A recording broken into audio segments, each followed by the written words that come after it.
Students, कैसे हो सब। स्वागत है आपका अपने चैनल ज्ञानकुंज स्टडी सर्कल पे। पिछले वीडियो लेक्चर में जैसे हमने सीखा था एडमिशन और पार्टनर में न्यू शेयरिंग रेशो के बारे में, आज हम इससे अगला टॉपिक है जो एडमिशन और पार्टनर में ही ट्रीटमेंट ऑफ गुडविल के बारे में सीखेंगे। ठीक है, ये जो टॉपिक है बेटा, इसको जितना आप ज्यादा अंडरस्टैंड करोगे उतना ही आपको इस पूरी पार्टनरशिप की गुडविल वाली जो एंट्रीज है वो अच्छे से समझ आ जाएंगी। तो आपको ये फिर तीनों चैप्टर में किसी भी तरह की कोई दिक्कत नहीं आएगी। ठीक है, तो आज हम सीख रहे हैं, पहले तो हमारे चैप्टर का नाम है एडमिशन ऑफ पार्टनर। ठीक है, और आज का हमारा टॉपिक है ट्रीटमेंट ऑफ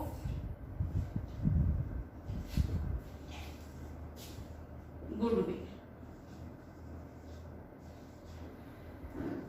जब हम एडमिशन की बात करते हैं तो एडमिशन में बच्चे पहले आप इसका ट्रीटमेंट ऑफ गुडविल को समझने से पहले आप इसका बेसिक समझो कि ये है क्या चीज और हमें इसकी ट्रीटमेंट की क्यों जरूरत है। ठीक है, अब बच्चे ये देखिए कि आपके पास दो पार्टनर है, एक ए है और एक बी है। ठीक है, ये ए और बी दोनों मिलकर एक फर्म को चला रहे हैं, एक बिजनेस को चला रहे हैं। ठीक है, और पिछले ये 3 या 4 साल से इस बिजनेस को चला रहे हैं, जिसमें ये अब क्या कर रहे हैं, प्रॉफिट अर्न कर रहे हैं। ठीक है, और इसमें एक सी पर्सन आ रहा है।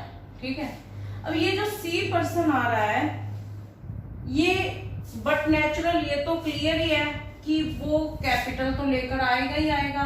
इस फर्म के अंदर ये ए बी फर्म है, इस फर्म के अंदर उसको कैपिटल तो लानी ही लानी है। ठीक है, लेकिन जैसे वो कैपिटल लेकर इस फर्म में एंटर करता है, एंटर करते ही ए बी फर्म जो ऑलरेडी प्रॉफिट अर्न कर रही है वो उसमें क्या कर देता है, शेयर लेना शुरू कर देता है। लेकिन अगर यही सी पार्टनर एक न्यू फर्म में जाएगा या न्यू फर्म अपने स्टैब्लिश करेगा तो उसको स्टार्टिंग में ही प्रॉफिट अर्न होने शुरू हो जाएंगे, नहीं होंगे ना। तो यहाँ पर ए और बी ये कह रहे हैं कि हमने इस बिजनेस को स्टैब्लिश किया है और इसमें हम पहले अपनी मेहनत से इसमें हम प्रॉफिट को अर्न किया है। हमने जब बिजनेस स्टार्ट किया था तब हमें प्रॉफिट नहीं हो रहा था, लेकिन अब ये बिजनेस प्रॉफिट अर्न करने लग गया है और ये जो अब यहाँ तक पहुंचा है, जितना भी वो प्रॉफिट अर्न कर रहा है उसके पीछे हमारी बहुत ज्यादा मेहनत लगी है, हमने बहुत ज्यादा हार्ड वर्क किया है। तो इसलिए आपको आते ही उस प्रॉफिट में शेयर मिल रहा है और तो आपको क्या करना पड़ेगा, उसके बदले में जो अब तक हमने रेपुटेशन बनाई है, अपनी गुडविल बनाई है, उसके लिए आपको अमाउंट पे करनी पड़ेगी।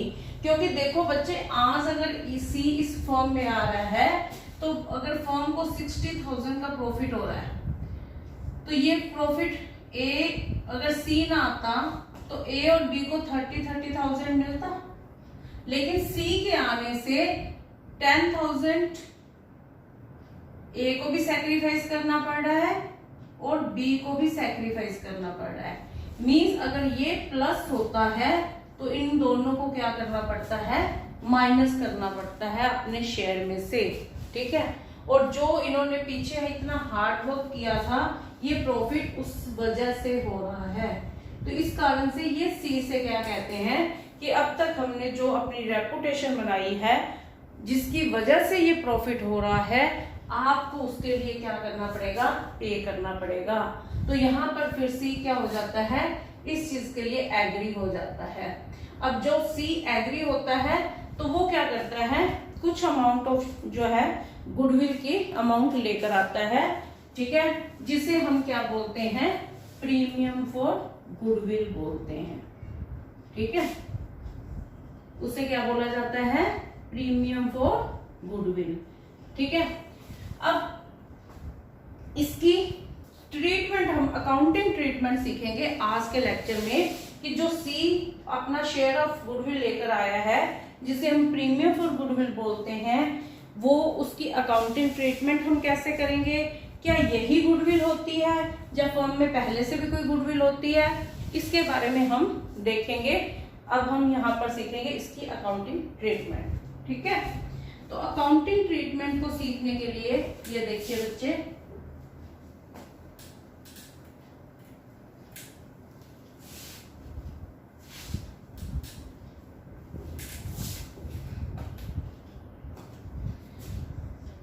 Accounting treatment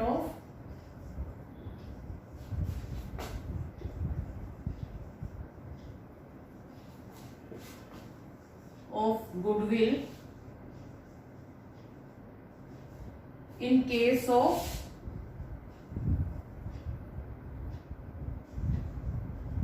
admission of partner।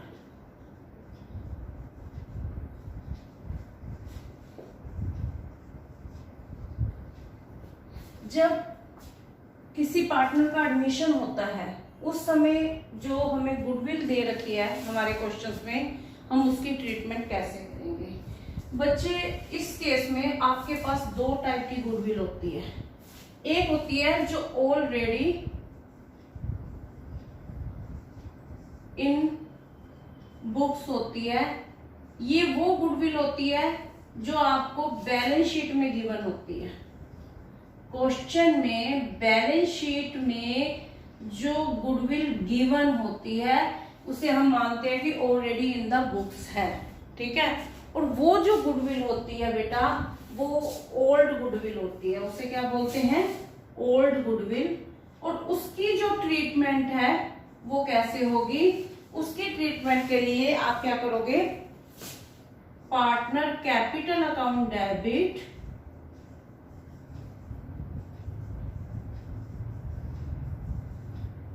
To goodwill, और ये एंट्री हमेशा ओल्ड रेशो में होती है। इसके अलावा इस गुडविल की और कोई ट्रीटमेंट नहीं है आपकी बुक्स में।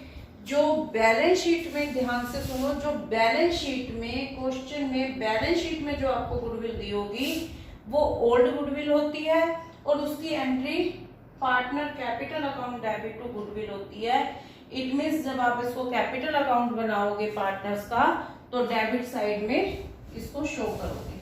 ठीक है, ये वो गुडविल है जो ऑलरेडी पहले से बैलेंस शीट में होती है।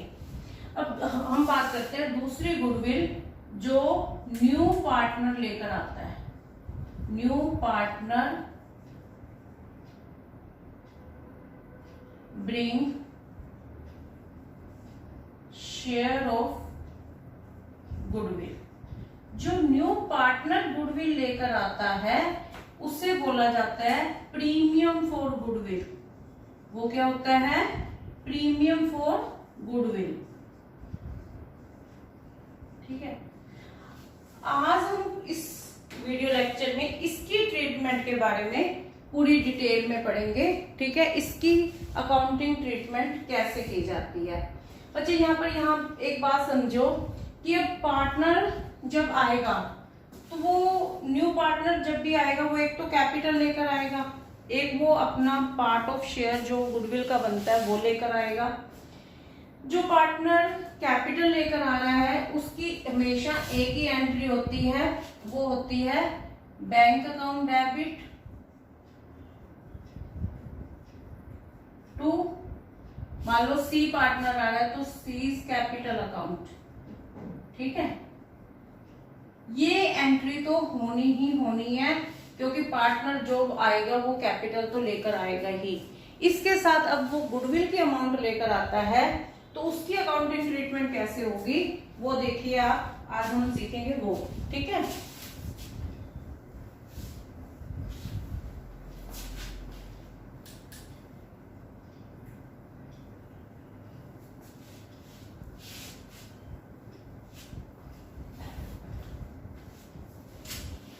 जो हमारी न्यू पार्टनर लेकर आया जिसे हम प्रीमियम और गुडविल बोलते हैं, उसको करने के लिए हमारे पास जो केस बनते हैं वो 3 केस बन रहे हैं।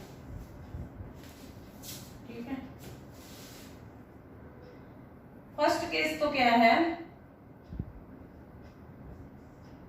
New partner bring his her share of goodwill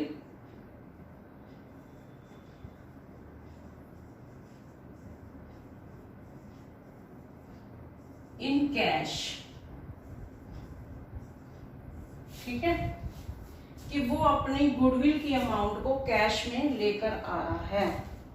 ठीक है, और सेकंड केस है when new partner not able to bring his her share of goodwill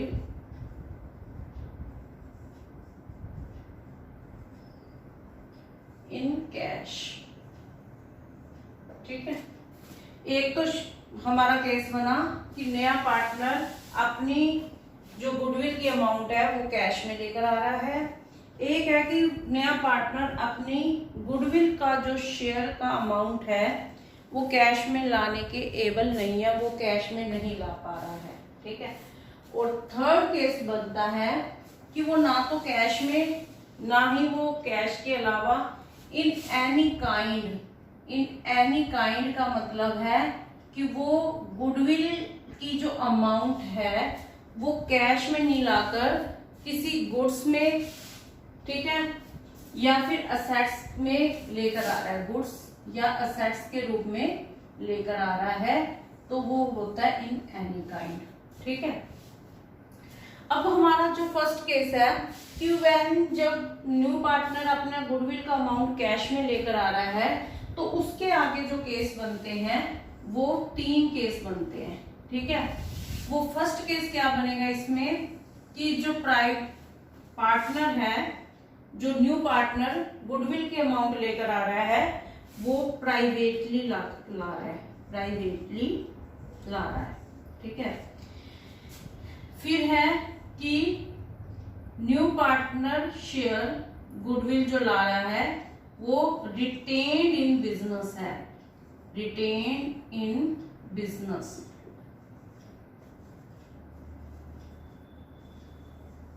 और नेक्स्ट है कि amount of goodwill withdrawn by old partner। बच्चे इसको साथ साथ आप नोट करते जाइए। मैं कह रही हूं कि जब वो हमारा जो फर्स्ट केस है जिसमें वो गुडविल की अमाउंट कैश में ला रहा है उसके आगे हमारे पास 3 केस बनते हैं।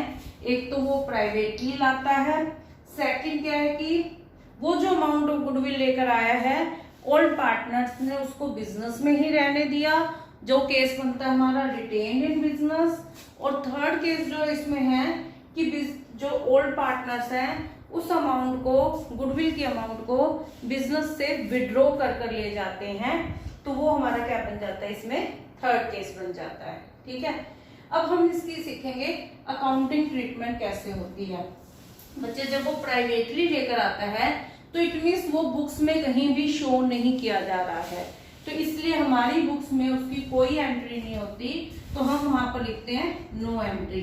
अगर ये ऐसा केस पेपर में आ जाता है तो आपको वहां पर शो करके आना है नो एंट्री, लिख कर आना है, तभी आप उसको मार्क्स आपको मिलेंगे, अदरवाइज नहीं मिलेंगे। अब हम जो हमारा सेकंड केस है जिसमें रिटेन्ड इन बिजनेस था, रिटेन्ड इन बिजनेस मीन्स पुराने पार्टनर जो है गुडविल की अमाउंट को बिजनेस में ही रहने देते हैं। डेट टाइम हमारी जो एंट्री होगी वो होगी bank account debit to premium for goodwill.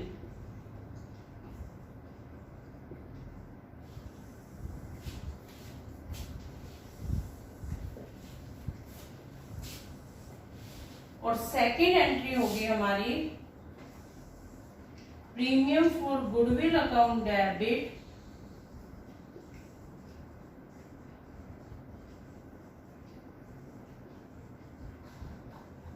To old partner capital account,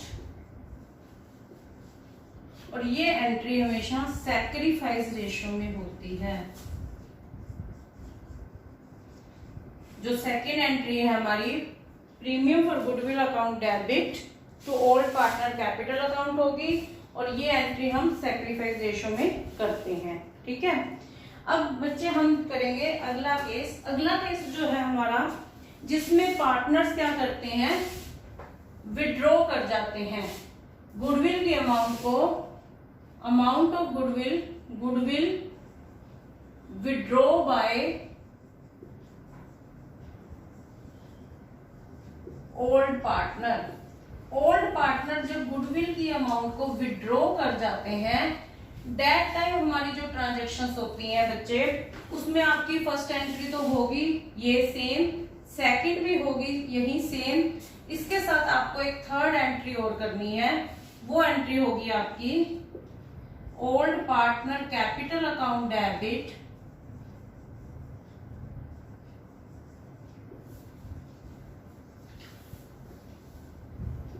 to bank account. ठीक है, ये भी एंट्री आपकी सैक्रिफाइस रेशियो में होती है।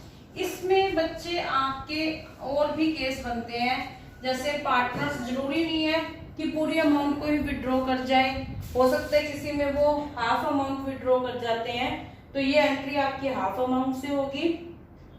अगर वो पूरी अमाउंट से विड्रॉ कर जाते हैं तो जो आपकी एंट्री ऊपर वाली एंट्री में अमाउंट आई थी, वही अमाउंट आपकी नीचे वाली एंट्री में आएगी। ठीक है, ये तो था हमारा जब वो कैश में गुडविल लेकर आता है, जब न्यू पार्टनर गुडविल की अमाउंट को कैश में लेकर आ रहा है, दैट टाइम हमारी जो अकाउंटिंग ट्रीटमेंट होती है उसके बारे में हमने सीखा। अब आगे ये सीखेंगे कि अगर पार्टनर गुडविल की अमाउंट को इन एनी काइंड, मतलब कुछ गुड्स जो असेट्स के रूप में लेकर आता है, दैट टाइम हमारी ट्रांजैक्शंस कैसे होंगी। ठीक है, तो सेकंड केस में हम क्या करेंगे,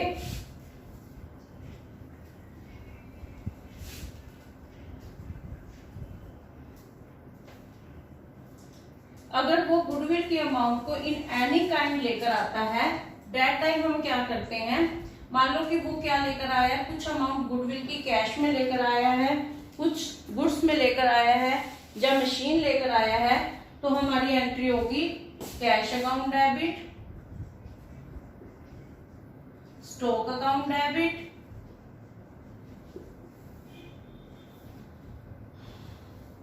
machine account debit to premium for goodwill. ये एंट्री बच्चे तब होगी जब जो गुडविल की अमाउंट है वो कैश में के साथ साथ cash plus in any kind, मतलब किसी और रूप में भी वो गुडविल की अमाउंट को लेकर आया है, जो न्यू पार्टनर है गुडविल की अमाउंट को लेकर आया है, दैट टाइम हमारी ट्रांजैक्शंस होगी cash account debit, stock account debit, machine account debit to premium for goodwill. ठीक है, अब हमारा जो अगला थर्ड केस है जिसमें वो गुडविल की अमाउंट को कैश में नहीं लेकर आता। ठीक है, when new partner not able to bring goodwill in cash, when new partner not able to bring amount of goodwill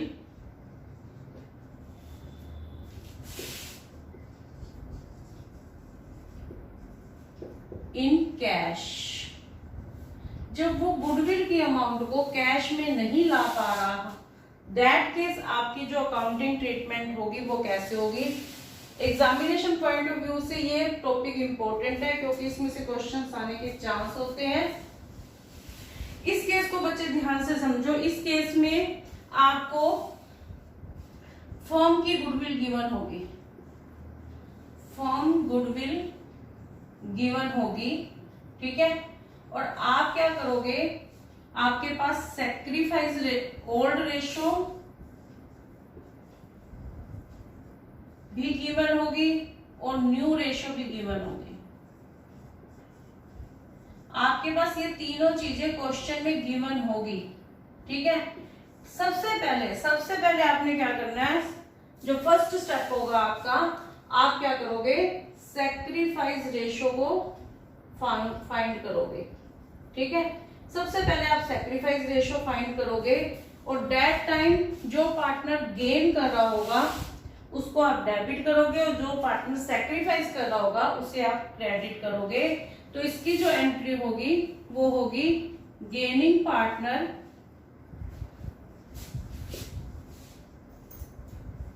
capital account debit to sacrifice partner capital. Means अगर A B और सी तीन partner हैं तो naturally जो सी आया वो तो gain कर रहा होगा, ठीक है। तो सी की कैपिटल क्या हो जाएगी, सी कैपिटल अकाउंट क्या हो जाएगा, डेबिट हो जाएगा।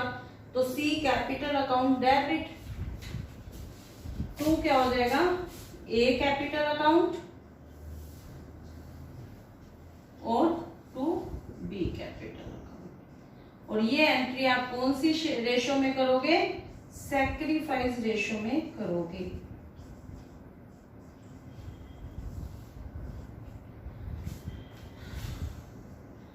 होप मुझे लगता है कि आपको सब समझ आ गया होगा। अगर कुछ प्रॉब्लम आए इस कॉन्सेप्ट से रिलेटेड तो आप मुझे व्हाट्सएप कर सकते हो, कमेंट सेक्शन में पूछ सकते हो। और आप इस कॉन्सेप्ट के सभी क्वेश्चन कीजिए, जो भी बुक है आपके पास उस बुक में से कीजिए और जो भी प्रॉब्लम आ रही है आपको मुझसे वो डिस्कस कर सकते हो। और मुझे उम्मीद है कि ये कॉन्सेप्ट आपको अच्छे से समझ आ गया होगा। आप कॉन्सेप्ट बेस्ड स्टडी कीजिए जिससे आपको काफ़ी हेल्प मिलेगी।